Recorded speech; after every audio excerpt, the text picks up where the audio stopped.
John Corla, I welcome and will be supporting and voting for this bill. A right to housing in the Constitution is, in my view, a key element in tackling the housing crisis.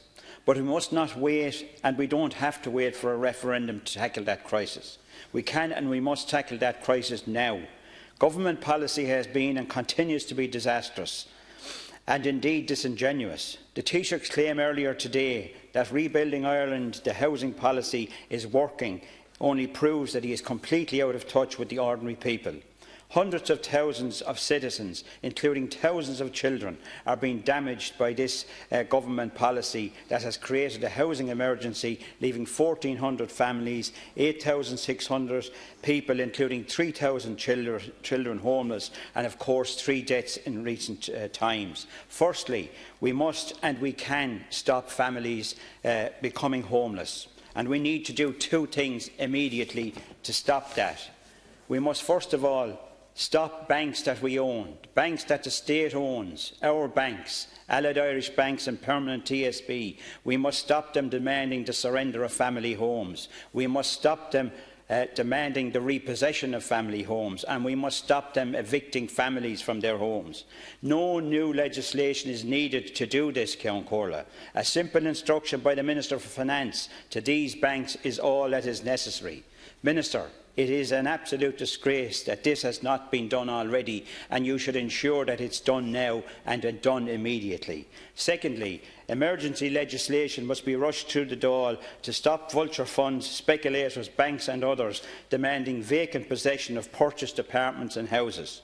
Tenants must be entitled to remain as tenants in purchase situations. If the political will was there, this could be done overnight. Recently, emergency legislation on the Rugby World Cup was put through this House in a matter of hours. These 2 measures would go a long way to stopping families falling into homelessness. Of course, crucial to solving the housing and homelessness crisis is a formal and legal declaration of a housing emergency by the Oireachtas.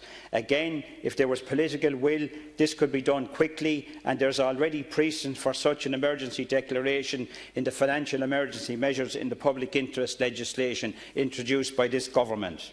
I welcome the recent statements in July and again today of the Irish Congress of Trade Unions in relation to housing and homelessness.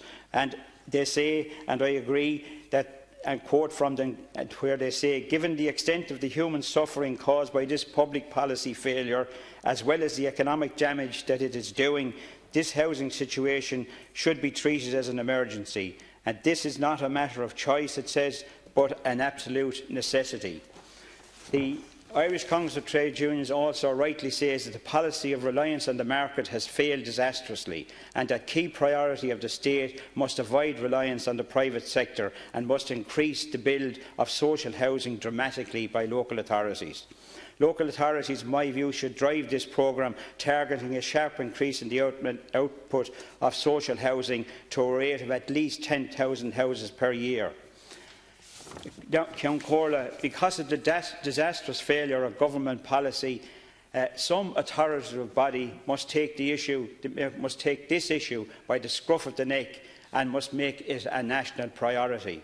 I believe the Irish Congress of Trade Unions is ideally placed to do this, and I now call on them to call a one-day general strike to demand a solution to the housing and homelessness crisis created by successive governments. Thank you, Deputy Healy. Deputy Mick